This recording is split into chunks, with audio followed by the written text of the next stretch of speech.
Eh bien salut à tous, c'est Punisher, j'espère que vous allez bien. Aujourd'hui on se retrouve pour une nouvelle vidéo sur la chaîne YouTube. Avant que la vidéo commence, j'ai vu que beaucoup de personnes regardent mes vidéos en ce moment, mais très peu sont abonnés. Alors n'oubliez surtout pas de vous abonner à la chaîne et d'activer la cloche des notifications si c'est pas fait pour être au courant de toutes les prochaines vidéos. Sur ce, moi je vous laisse avec la vidéo, bon visionnage à tous.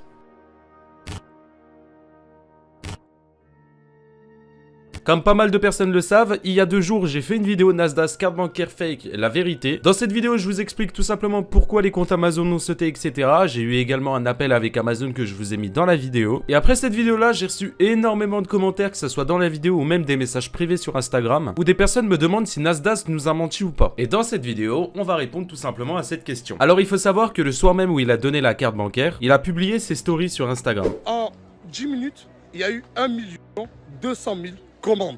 En 10 minutes, il y a eu 1 200 000 commandes. Je ne sais pas si vous vous rendez compte. Et dans ma carte, il n'y avait que 15 000 euros. Ça veut dire qu'il n'y a même pas 1% des paiements qui sont passés. C'est illogique, 15 000 euros pour 1,2 million. C'est un truc de ouf, la chaîne. Pour toutes les personnes qui me suivent, ça fait 1 an, 2 ans, 3 ans. Vous savez que la chaîne, tout ce que je donne pour mon quartier, tout ce que je donne aux followers, je le donne de bon cœur. Il n'y a pas de stratégie, il n'y a pas de je sais pas quoi. Maintenant, la chaîne, il y a une minorité de personnes qui sortent des fake news, comme quoi c'est moi qui ai annulé des commandes. Il y a eu 1,5 million de commandes et c'est Nasdaq qui a annulé 1,5 million de commandes. Si vos paiements ne sont pas passés, la chaîne, c'est parce que en, je crois, 20 ou 30 secondes, il n'y avait déjà plus rien dans la carte. Voilà. Et les haineux, je sais que vous n'aimez pas ça, mais je vais continuer à le faire. Donc là, il nous explique tout simplement que si toutes les commandes n'ont pas été passées, c'est parce qu'il y avait plus de solde dans la carte. Et ça, personnellement, je le comprends totalement. Il avait fait une story où il nous a prouvé qu'en 1 minute, il avait fait plus de 100 000 vues sur Snap au moment où il a mis la carte bleue. 1 million de vues en 10 minutes. 15 000 euros, c'est trop peu. C'est trop peu pour vous satisfaire, la chaîne. Je crois que je vais faire une dinguerie.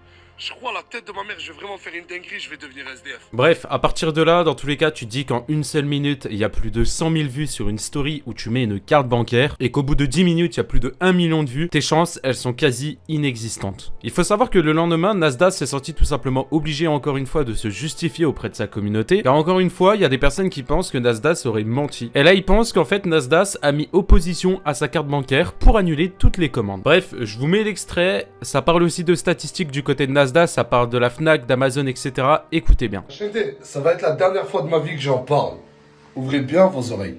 La Fnac, panne signalée au cours des dernières 24 heures. C'est historique, la chaîne. Ils ont eu une panne de leur site, la chaîne. Et c'est pas fini. Amazon. Regardez Amazon, s'il vous plaît.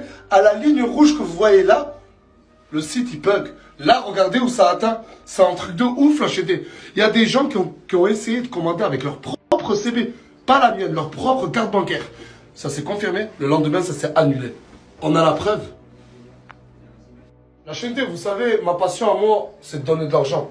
Ça fait des années que je le fais. Rendre heureux des gens, ça me rend heureux. J'ai pas d'autre passion à la chaîne.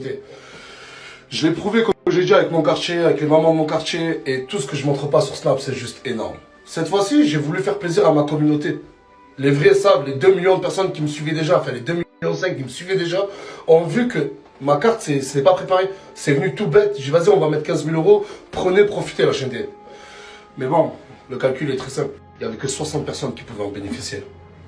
En 1 minute, même pas 30 secondes, il n'y avait déjà plus rien dans la carte. Alors il faut savoir que même en montrant toutes les statistiques, etc., il y a quand même des personnes qui essayent de trouver des arguments comme quoi la carte est fake, etc. Bref, vous inquiétez pas, je vais vous montrer juste après. Mais avant, j'aimerais revenir sur quelque chose que Nasdaq vient de dire. C'est qu'il y a seulement 60 personnes qui pouvaient tout simplement bénéficier de la carte bancaire. C'est-à-dire que si tu prends le solde qui est de 15 000 euros et que tu le divises par 60, ça fait bien 250 euros. Donc dans la vidéo d'il y a 2 jours, quand je vous ai dit que le solde était de 250 euros par personne et qu'il fallait pas croire les personnes qui achètent des ordinateurs à 5 000 euros avec la carte, j'avais bel et bien raison. Et là, on va passer directement aux personnes qui disent que c'est fake vis-à-vis de la carte bleue. Alors écoutez bien et regardez bien les images que je vais vous montrer. Sur cette story, on aperçoit directement Nasdaq qui montre son compte en banque avec 15 933 euros et on peut voir sur le côté qu'il y a eu un virement fait sur le compte de plus de 4 000 euros. Et si on regarde bien, on peut apercevoir sur le côté gauche le chiffre 47. Alors que la carte dans la story, le dernier chiffre finit par 74. La solution est super simple, c'est juste qu'il a utilisé un de ses autres comptes pour envoyer 4 000 euros sur le compte où il allait donner la carte. carte pour du coup avoir un total de 15 933 €. Voilà, c'est aussi simple que ça et ça prenait seulement 2 secondes de réflexion. Alors pour répondre à la question de ce type, non, Nasdaq nous a absolument pas menti. Forcément, il y aura toujours des personnes qui vont dire que Nasdaq fait ça pour le buzz, etc. Alors forcément, on va pas se mentir que ça lui a rapporté une grosse influence. Alors c'est vrai que quand tu vas donner plus de 15 000 € à ta communauté, tu penses pas forcément que les gens vont faire je sais pas combien de commandes sur Amazon et du coup tous les comptes vont sauter. C'est juste des répercussions que tu penses pas tout de suite. Au sujet des comptes Amazon, vous inquiétez pas, dans tous les cas ils vont être débloqués. Et si vous voulez écouter l'appel que j'ai eu avec l'assistante d'Amazon, eh bien n'hésitez pas, la vidéo s'affiche avec le petit i juste au-dessus. Merci à vous d'avoir visionné cette vidéo. Si elle vous a plu, n'hésitez pas à mettre un like en bas de cette vidéo pour me soutenir. N'hésitez pas également à vous abonner à la chaîne YouTube, c'est le meilleur retour que vous puissiez me faire. Et si vous avez une question, une demande ou quoi que ce soit, n'hésitez pas à me contacter sur mon Instagram qui s'affiche à votre écran. Sur ce, c'était Punisher, nous on se retrouve très vite pour une prochaine vidéo. Ciao tout le monde.